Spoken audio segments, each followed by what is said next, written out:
Bismillahirrahmanirrahim. Assalamualaikum warahmatullahi wabarakatuh. Waalaikumsalam warahmatullahi wabarakatuh. Alhamdulillah. Alhamdulillahilladzi hadana lihadza wa ma kunna linahtadiya laula an hadana Allah. Asyhadu an la ilaha illallah wahdahu la syarika lah wa asyhadu anna Muhammadan abduhu wa rasuluh. Allahumma shalli wa sallim wa barik ala sayyidina Muhammad wa ala alihi wa ashabihi ajma'in. Amma ba'd. Hadirin Bapak-bapak, para orang tua kami yang kami muliakan, sedang jamaah salat maghrib rahmatullah. Mari sama-sama kita bersyukur kepada Allah Subhanahu wa taala atas segala nikmat dan karunia-Nya. Lebih-lebih nikmat agama, Pak. Kita harus tasyakuran sebetulnya atas nikmat agama. Karena nikmat agama, nikmat iman, nikmat Islam ini nikmat yang besar. Tidak ada tandingannya dengan nikmat-nikmat dunia. Hadirin, kalau di kampung sebagian daerah, Pak, daerah kami juga masih ada kebiasaan seperti kalau orang habis beli motor baru misalnya, nanti dia buat kenduri, Pak. Ya, dia undang tetangga-tetangga dia, ya, jiran-jiran dia, tetangga-tetangga dia undang ke rumah. Judulnya kenduri, Pak, tasyakuran, pesejuk. Ya. Kenduri, kenapa kenduri? Makan tasyakuran atas apa? Atas tadi punya motor baru, Pak. Kirim doa selamat nanti. Dia gembira. Kenapa gembira? Karena baru punya motor. Memang betul-betul, Pak, gembira. Maksudnya dia ajak itu kawan-kawan dia untuk nanti makan bareng, melampiaskan syukur dia itu dengan dia undang kawan-kawan dia supaya nanti selamat dengan nikmat ini. Nanti kalau rumah baru, nah ini kalau macam ini masih banyak juga di sini, Pak. Dia undang kawan-kawan dia, tetangga-tetangga dia pergi ke rumah baru tersebut untuk buat kenduri lagi. Ya. Kadang makan ketan pulut atau ketan kuning itu, Pak. Ya. Nanti di situ kirim doa, sebagian daerah baca surat Al-Baqarah full karena ada fadilah-fadilah khusus tentang rumah yang mau ditempati kalau dibacain surat Al-Baqarah. Dia tasyakuran judulnya. Kenapa tasyakuran? Karena punya rumah. Padahal nikmat rumah ini nikmat yang akan dia tinggalkan, Pak. Motor itu juga akan dia tinggalkan, tapi dia betul-betul syukur. Semestinya kita tiap hari tasyakuran atas nikmat iman, Pak. Karena iman ini besar. Tasyakuran kita atas nikmat sholat, karena nikmat sholat ini akan menyelamatkan kita nanti di kubur, Pak. Tasyakuran atas nikmat-nikmat agama. Walaupun tasyakuran kita enggaklah mesti kalau kita tiap hari makan ketan kuning, Pak. Ya, habis sholat makan ketan kuning enggak mesti gitu, tapi paling tidak kita tasyakuran dalam hati kita atas nikmat-nikmat agama yang Allah telah bagi kepada kita. Banyak orang pingin sholat tapi enggak bisa sholat, Pak. Kalau kita tanya kadang dia pingin sholat, Pak Ustadz saya pingin sholat, tapi kenapa saya nggak bisa sholat? Berat, ada aja kegiatan. Pingin aktif di masjid tapi nggak bisa, berat, Pak Ustadz. Ya. Pada hakikatnya memang Allah belum pilih dia, Pak, belum bagi hidayah kepada dia untuk menjadi ahli masjid. Karena semua pilihan Allah. Maka kita syukur kepada Allah Subhanahu wa taala atas nikmat-nikmat agama, nikmat sholat, nikmat zikir, nikmat taklim, nikmat baca Quran, nikmat sodako, ya, nikmat bangun malam, tahajud, zikir. Ini kita harus tasyakuran, harus berterima kasih kepada Allah, harus bersyukur dengan nikmat-nikmat ini. Insya Allah dengan syukur nanti akan bertambah itu nikmat. Amin. Salawat dan salam kita sanjungkan kepada Nabi Agung, Nabi besar Muhammad sallallahu alaihi wasallam, Nabiur Rahmah, Nabi yang banyak kasihnya, Pak, belas kasihnya kepada umat. Siang malam mikirin umat, dakwain umat, dibully, dicaci maki, dilemparin, tetap saja dakwah, nggak berhenti-henti. Kalau kita ini, Pak, dakwah, kita ketok rumah orang, Pak, masjid, Pak, ya, ngapain kau ngajak-ngajak aku, ya, baru anak kemarin sore, ngapain ngajak-ngajak, udah pergi aja masjid sendiri. Besok kita nggak mau lagi, Pak, ngajak dia, belum tentu kita mau lagi.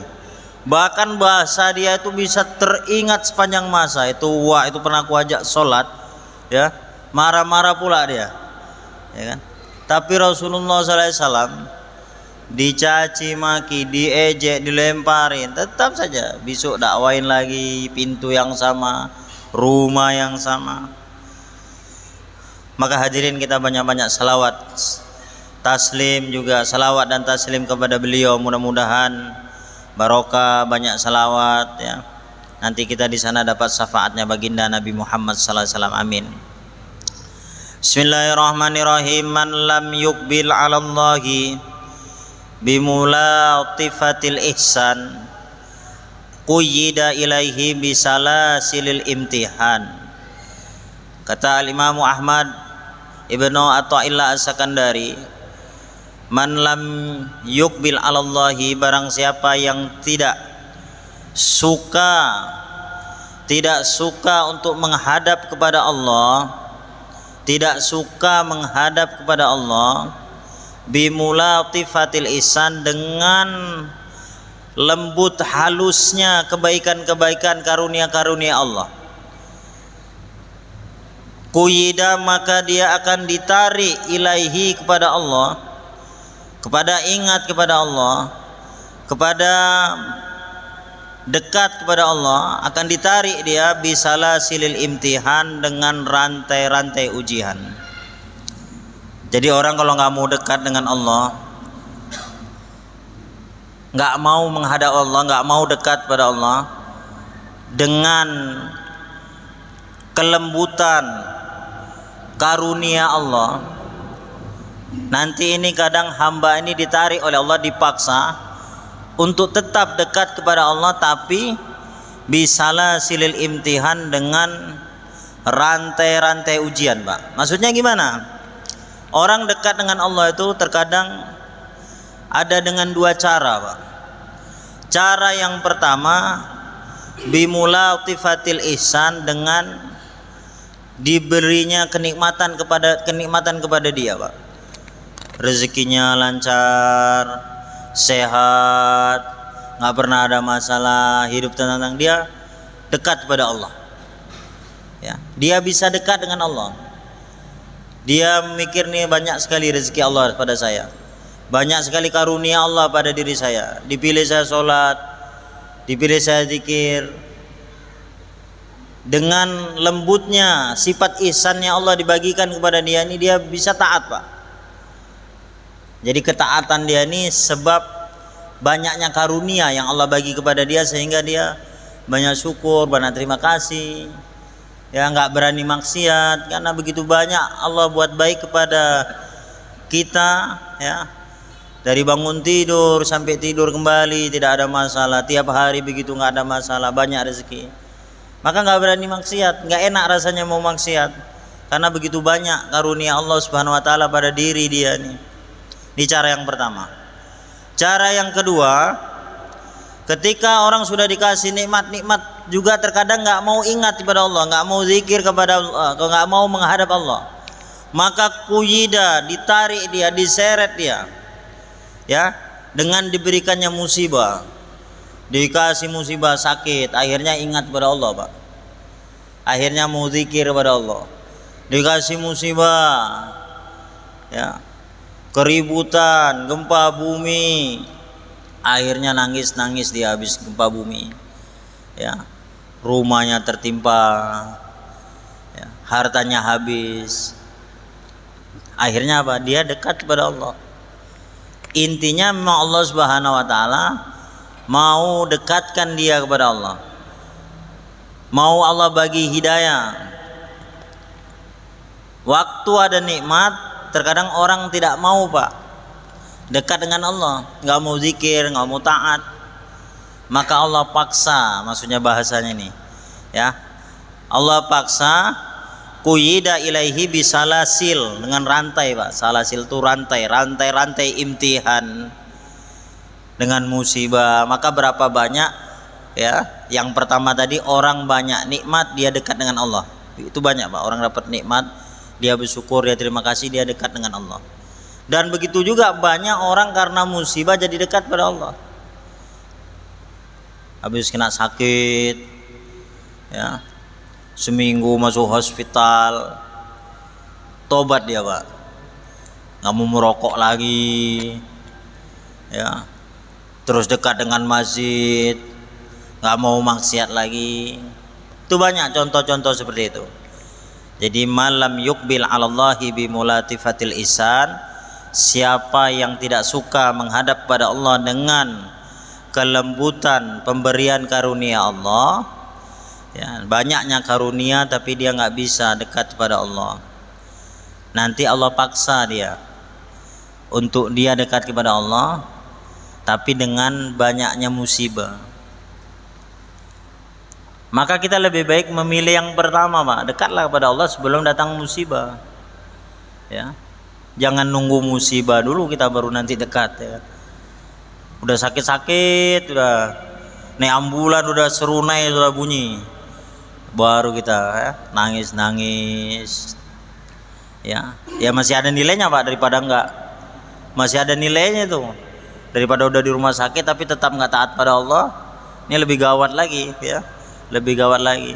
Udah kena musibah tapi nggak ingat pada Allah, ini lebih gawat lagi. Banyak juga orang habis kena musibah malah maksiat ya, habis keruntuhan, habis banjiran ya, malah dia datang kepada selain Allah, syirik, minta kepada tolongan kepada selain Allah dan sebagainya. Ini banyak juga ya. Ini memang Allah sudah tidak pilih dia untuk berikan kebaikan, tidak diberikan hidayah. Tapi orang-orang yang diberi hidayah, yang dipilih oleh Allah Subhanahu wa taala, maka dengan musibah-musibah tersebut dia semakin dekat kepada Allah Subhanahu wa taala. Pada hakikatnya semua kehendak Allah ya. Maka kita berzikirlah ketika kita lapang, senang, kita berzikir. Jangan nanti akhirnya Allah paksa kita, Allah bagi sakit kita berzikir juga ujung-ujungnya. Maka lebih baik kita selalu ingat kepada Allah di dalam keadaan sehat badan, dalam keadaan banyak nikmat. Selalu kita datang kepada Allah. Datang kepada Allah ini bagaimana Pak? Taat kepada Allah, penuhi panggilan-panggilan Allah, terutama panggilan yang nyata. Apa itu? Azan 5 waktu itu panggilan Allah, melalui perantaraan muazin dipanggil untuk sholat. Nah, datang kita kepada Allah, datang kita kepada Allah, dekatkan diri kepada Allah. Jangan nanti waktu datangnya musibah baru kita merengek-rengek di hadapan Allah. Tapi itu nilainya tetap bernilai besar Pak ya. Jangan juga kita ejek orang, kamu ini waktu ada musibah baru dekat sama Allah, waktu ada musibah nggak ada duit baru dekat dengan Allah, kemarin ada duit poya-poya nggak ingat pada Allah. Jangan juga kita ejek orang begitu Pak ya. Karena dekatnya orang kepada Allah itu tadi itu ada dua macam. Kadang waktu banyak duit dia sudah dekat, kadang waktu dia kena musibah baru dekat. Maka juga kita jangan jelek-jelekan orang. Wah, kamu ini waktu kemarin banyak duit, banyak nikmat, nggak mau kamu taat kepada Allah. Sekarang udah kena musibah baru ke masjid, baru berdoa. Jangan begitu ya. Lebih baik waktu kena musibah itu dia berharap kepada Allah, dia dekat kepada Allah, daripada orang-orang yang kena musibah, sudah kena musibah nggak mau lagi dia kembali kepada Allah ya, nggak mau lagi dia sudah kena musibah malah dia bermaksiat kepada Allah. Banyak Pak Ya, banyak juga seperti itu, sudah kena musibah malah dia buat syirik, perkara-perkara syirik, perkara yang dilarang oleh agama, malah dia tinggalkan sholat, malah dia nggak mau ibadah kepada Allah. Ya, inilah maksudnya ulasan yang pertama. Ulasan yang kedua, man lam yashkur an-ni'ama, barang siapa yang tidak mau bersyukur dengan nikmat-nikmat Allah, faqad ta'arrada li zawaliha, berarti telah usaha untuk menghilangkan nikmat. Jadi orang yang tidak bersyukur dengan nikmat Allah ini seolah-olah dia telah usaha untuk menghilangkan nikmat dari diri dia. Jadi orang yang nggak bersyukur nih nggak secara langsung Pak, dia pingin nikmat itu hilang. Karena ada dalilnya dalam Al-Quran berkaitan dengan ulasan ini. La in syakartum la azidannakum. Kalau bersyukur, kalian bersyukur, maka aku akan tambah nikmat itu kepada kalian. Berarti man lam yashkur, siapa yang tidak syukur an-ni'ama, akan nikmat-nikmat Allah, maka seolah-olah dia telah usaha untuk menghilangkan nikmat itu daripada dirinya. Maka senantiasa kita bersyukur Pak ya. Jadi syukur ini adalah perkara yang sangat penting berkaitan dengan nikmat. Karena kalau nggak syukur, pada hakikatnya kita pingin nikmat itu hilang, kita pingin nikmat itu nggak berkah.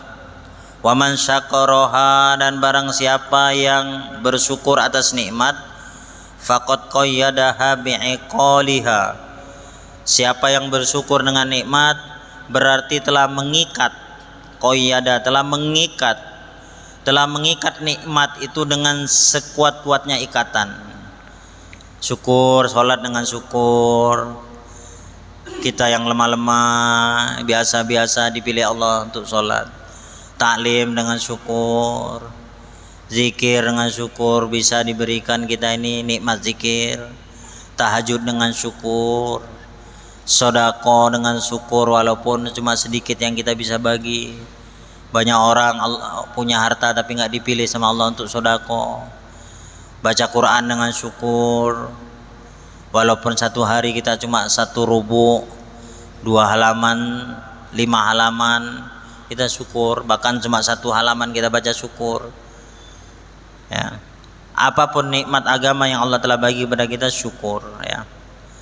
Syukur kepada Allah Subhanahu wa taala. Alim ulama mengatakan wa syukru ala salasati aujuh. Syukur itu ada 3 macam Pak. Pertama, syukrun bil qalbi ya, syukur dengan hati. Yang kedua, wa syukru bil lisan, syukur dengan lisan, dengan ucapan. Yang ketiga, syukur bisa iril jawari, dengan syukur dengan semua anggota tubuh. Syukur dengan hati ini gimana? Ayya'lama anan ni'ama, kita yakin sesungguhnya nikmat itu kullaha, semua nikmat minallah, dari Allah ya, semua nikmat dari Allah. Dengan dalil wa ma bikum min nikmatin faminallah, itu wa ma bikum, dan apa saja, ma itu apa saja nikmat, baik nikmat dunia, nikmat ukhrawiyah, baik nikmat dunia ataupun nikmat akhirat. Wa ma bikum min nikmatin, apa saja berupa nikmat yang ada dalam diri kalian, faminallah, yakini itu dari Allah. Ini syukur dengan hati, dari hati itu ada syukur. Syukur nih nikmat datang dari Allah. Ada duit nih datang dari Allah. Ada anak, Allah bagi anak. Ada istri, Allah bagi istri. Ada kendaraan ini nikmat dunia, tapi ini datang dari Allah ya. Bisa haji, ini nikmat datang dari Allah. Bisa sholat, nikmat datang dari Allah. Itu pertama, hati kita harus kita atur bahwa nikmat yang kita miliki faminallah, daripada Allah.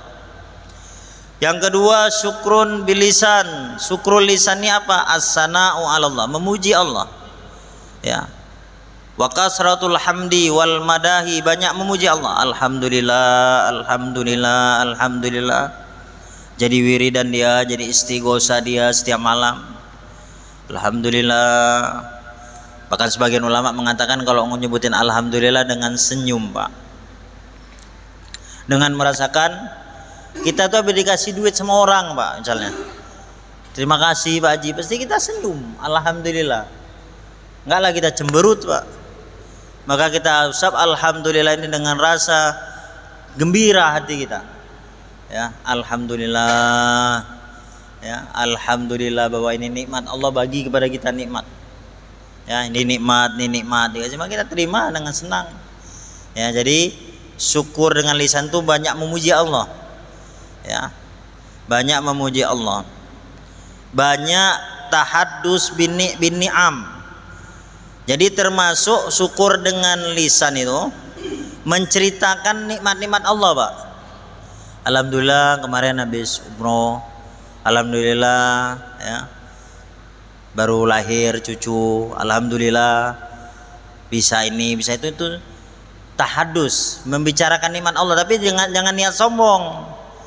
Makanya syirik, ria itu tidak bisa diukur dengan lisan, Pak. Ya. Karena apa? Ada firman Allah berkaitan dengan syukur dengan lisan ini, wa amma bi nikmati rabbika fahaddis, atau adapun dengan nikmat-nikmat dari Tuhan kamu fahaddis, ceritakan, Pak. Ceritakan. Jadi tahaddus at-tahaddusu bi nikmatillah syukrun. Menceritakan nikmat Allah itu alamat tandanya syukur, Pak. Ya. Syukur, berterima kasih kepada Allah. Tapi harus digarisbawahi ya, kita cerita dengan niat syukur, bukan niat pamer. Kalau niat pamer beda lagi nanti. Cerita kita dengan niat syukur, bukan niat kita sombong. Kalau niat sombong beda lagi. Ya. Memang kita cerita ya, dengan rasa syukur. Alhamdulillah seminggu ini bisa full nampaknya ngaji di masjid. Nah, dengan rasa syukur. Dengan rasa syukur. Saya waktu ngaji di Pakistan, Pak, ya, belajar hadis di Pakistan 4 tahun. Kebiasaan orang-orang soleh di Pakistan sana, dia itu kalau punya anak 3 misalnya, ya, nanti kadang jumpa sama kita, anak berapa baik, ya kan? Dia cerita anak saya 3, yang satu mufti di Karachi, yang satu ini alhamdulillah sudah menjadi hafizoh, yang satu lagi proses di pesantren ngapal Quran. Sering sekali saya jumpa orang seperti itu, Pak. Jadi kita husnuzon, dia cerita seperti itu, syukur dengan nikmat Allah bahwa Allah bagi dia anak, ya, 1 begini, 2 begini. Nanti kadang dia sebut anak saya ini 5, Pak Ustadz. Yang satu sedang belajar mufti di Karachi, yang satu lagi di England belajar kedokteran. Dia sebut juga nikmat-nikmat agama itu. Ya kita husnuzon, dia nggak pamer, tapi dia tahadus bin nikmatillah. Ya maka kita pamer itu nggak bisa kita baca di hati orang, kecuali memang dia niat pamer. Nah itulah yang diperhatikan sebagian masjid ini. Alhamdulillah ada infak 100.000 dari sebulan. Kalau hari Jumat tuh sering kan, 200.000 dari Pak Haji Fulan, 500.000 dari ini. Itu jadi menceritakan nikmat itu ya. Kalau nggak niatnya sombong ya malah berpahala, Pak. Dengan dalil syukur dengan lisan, dengan dalil wa amma bi nikmati rabbika fahaddis. Ya. Ceritakan cerita nikmat apa saja. Selanjutnya syukur dengan anggota tubuh. Dengan anggota tubuh ini maknanya apa? Kita gunakan an ya'mala biha al-amala soleha. Kita gunakan, Pak, jawari kita ini dari kening kita sampai ujung kaki ini kita gunakan untuk taat pada Allah. Ya. Berkaitan dengan ini Rasulullah SAW mempraktekkan syukur dengan anggota tubuh itu. Annahu qoma hatta intafakhat qadamahu. Beliau ini berdiri malam sampai pecah, Pak, sampai bengkak kakinya karena lamanya berdiri, sampai dikatakan ataf'alu hadza wa qad ghafarallahu laka ma taqaddama min dzambik wa ma ta'akhkhar. Ya Rasulullah, kamu berbuat seperti ini, ngapain kasarnya kita, ngapainlah kamu sholat seperti ini, kan kamu Nabi, kamu Rasul, sudah diampunkan semua dosa-dosa engkau ya Rasulullah, sudah pasti yang akan datang dan yang telah berlalu. Ya, tapi kita membaca ini kita harus susun bahwa para nabi itu nggak berdosa, Pak. Ya, ini bahasa kinaya, bahasa bukan Rasulullah itu terus seolah-olah dengan bahasa gini dia buat dosa, tapi ini bahasa engkau ini udah diampunkan ya Rasulullah, dosa-dosa yang telah lalu dan yang akan datang. Padahal nggak ada dosa, maksudnya gitu Pak. Hati kita untuk menjaga kemuliaan para nabi.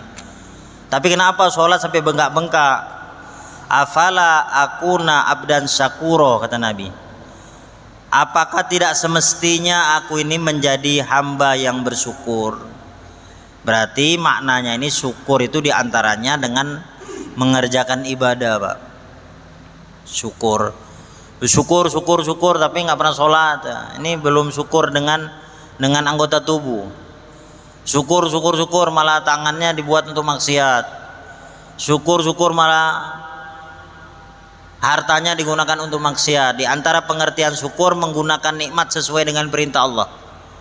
Menggunakan nikmat sesuai dengan perintah Allah. Paling tidak untuk perkara yang mubah, yang boleh-boleh di dalam agama. Dikasih duit, contohnya dikasih duit banyak.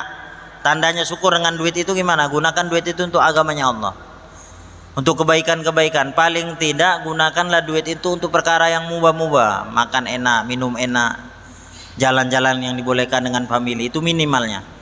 Tapi kalau duit udah untuk maksiat, ini nggak syukur berarti dengan harta tersebut. Contoh yang mudah lagi memahami bahwa syukur itu adalah menggunakan nikmat sesuai dengan perintah Allah. Allah bagi suara kita cantik misalnya, itu kan nikmat Pak. Nggak semua orang dapat suara cantik. Ya, jadi gunakanlah suara itu sesuai dengan perintah Allah. Untuk bicara yang baik-baik, untuk ngaji, ya. Minimalnya ya untuk yang baik-baik, untuk yang biasa-biasa aja yang diboleh-bolehkan bicara sama orang.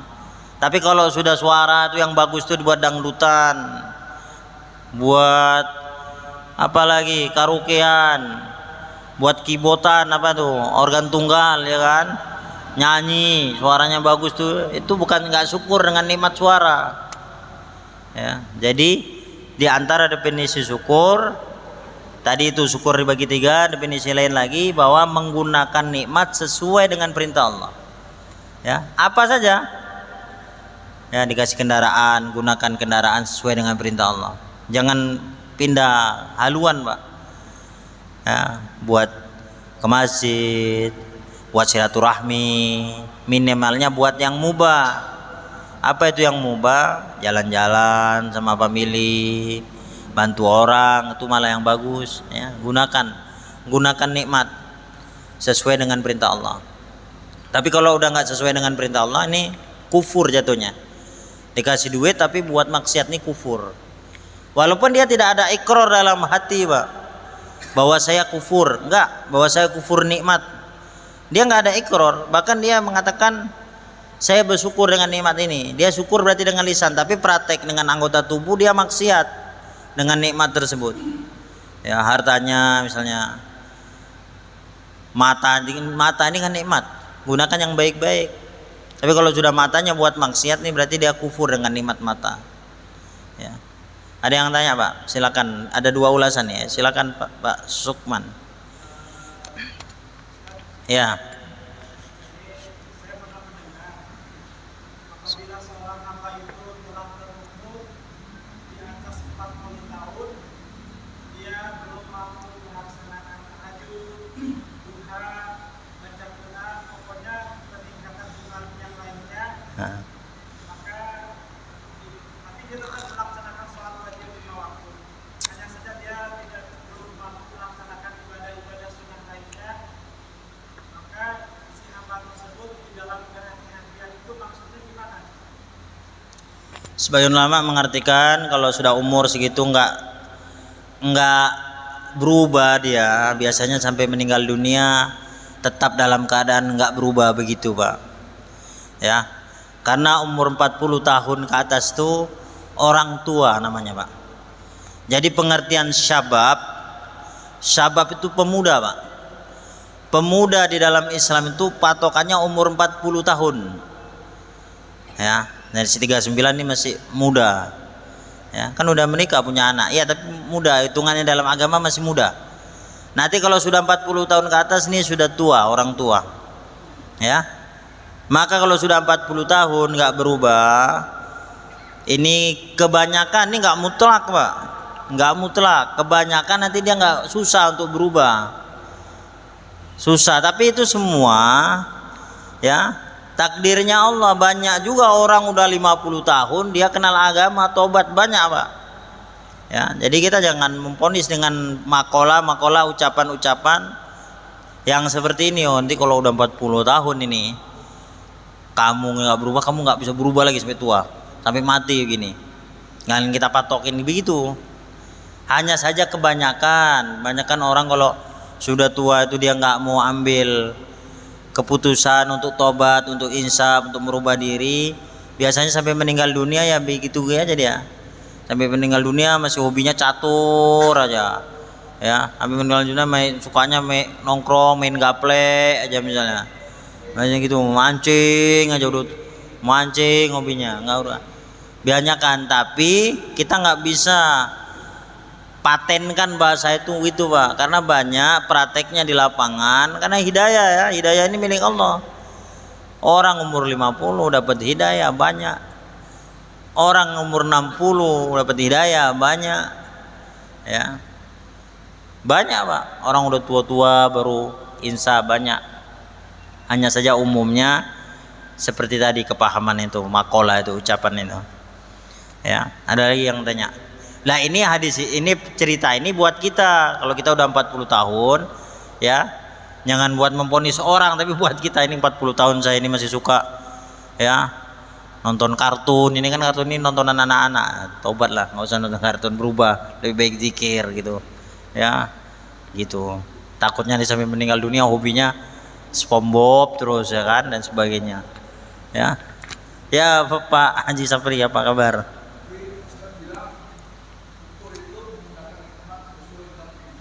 Ya. Apa?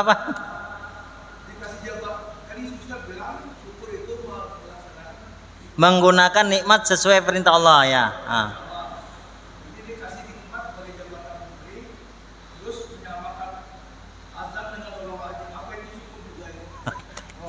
Wah, ini jawabnya agak repot nih, Pak. Ya, agak repot ya. Saya nggak tahu hatinya Pak Menteri, ya. Hatinya Pak Menteri nggak tahu, dikasih jabatan tapi kok bahasanya seperti itu. Apa ada niat menyamakan atau enggak, atau perumpamaan saja? Ya, semestinya kalau saya nih, saya menteri, saya nggak ngomong begitu. Karena ini menterinya bukan saya, orang lain, ya, kita harus pendekatan kepada beliau, Pak. Kenapa ngomong gitu, apa maksudnya, ya. Masalah syukur nggak syukur, kalau memang ini saya nggak kaitkan lagi kepada Pak Menteri. Kalau ada seseorang ngomong begitu dengan dia merendahkan agama, bukan lagi tidak syukur, Pak, dia bisa keluar dari milah. Apa itu milah? Bisa keluar dari agama kalau dia memang meremehkan satu syariat. Azan ini saya nggak kaitan dengan Pak Menteri, ya. Siapapun yang dia ini membicarakan azan, membicarakan sholat, ya, dengan niat dia ini meremehkan agama, maka dia ini bisa kufur. Makanya di dalam kitab fikih, contoh ini, tarikus sholati dorbani, orang meninggalkan iya, makanya Pak Haji, ya, makanya apa namanya, wallah alam, ya, wallah alam, karena ini harus kita teliti dulu, Pak, ya, apa niat dia. Kalau dari segi bahasa dia ini bukan hanya kufur, tapi bisa mengeluarkan, bisa harus syahadat lagi kalau dari bahasa nih, karena bahasanya begitu, ya. Apa kan kita, apa dia ini salah ngucap, ya, karena di dalam bahasa Arab itu ada orang keselintut, ya, keselintut salah ngucap ini kadang dimaafkan. Apa dia memang sengaja, wallah alam nih. Maka kita nggak bisa memvonis langsung sebelum kita kita dekati, kita pastikan. Tapi kalau memang dia memang meremehkan agama, ya bukan hanya kufur, tapi dia ini keluar dari mila, bukan hanya kufur nikmat. Bukan hanya kufur nikmat bahwa telah dipilih menjadi menteri, bukan hanya kufur nikmat, tapi dia ini harus syahadat karena dia keluar daripada agama dengan apa? Dengan cara meremehkan agama. Jadi orang meremehkan agama itu bisa keluar daripada mila, Pak. Ya, seperti orang meninggalkan sholat. Orang meninggalkan sholat itu kan dua macam, Pak. Di dalam kitab fikih nih, fikihnya mazhab Imam Syafi'i, di dalam bab sholat juga ada. Tarikus sholat dorbani, dua macam. Yang pertama, kalau orang meninggalkan sholat dengan keyakinan bahwa sholat ini tidak wajib, fahukmuhu kal murtad, maka hukumnya dia ini seperti orang murtad. Ya, berarti orang meninggalkan sholat kita nggak bisa hukumi semua seperti murtad. Dia meninggalkan sholat ini meyakini bahwa ini wajib apa enggak. Kalau dia meyakini ini wajib.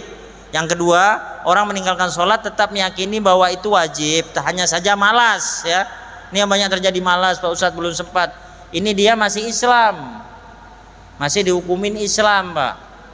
Begitu juga ucapan-ucapan seperti itu, dia ngucapin ini apa niatnya dalam hati. Ya, kalau dia niatnya memang merendahkan Islam, meremehkan agama, maka dia bukan hanya kufur nikmat, tapi dia bisa kufur keluar dari agama, Pak. Ya, bahaya ini ucapan seperti ini. Yang jadi masalah kita nggak tahu mengucapkannya ini apa salah ucap, apa dia hanya memberikan perumpamaan tidak kaitan dengan azan, dia perumpamakan misalnya ada suara, tapi dia tidak kaitkan dengan azan, wallahu alam. Ini harus diteliti lagi. Jadi saya tidak membela juga saya, ya, dengan perkara ini. Juga saya tidak berani memvonis. Kenapa tidak berani memvonis? Karena nggak tahu niatnya Pak Menteri ini ngomong ini gimana gitu niatnya. Ya, niatnya ini gimana? Kalau memang dia niat memang merendahkan azan, apalagi menyamakan azan dengan anjing, nauzubillah, dengan suara anjing, nauzubillah. Ini bukan hanya kufur nikmat dia dijadikan menteri kok ngomongannya gitu, bukan hanya itu, bukan kufur nikmat, tapi bisa kufur dalam segi keluar dari agama, Pak. Kufur akidah. Ya. Dia harus syahadat lagi, niat masuk Islam lagi karena dia mengucapkan perkataan dengan niat merendahkan azan, disamakan dengan suara yang azan itu lafaz yang paling mulia, dakwah yang paling utama, ya kan azan itu doanya juga sungguhnya ini adalah dakwah yang paling sempurna, paling utama.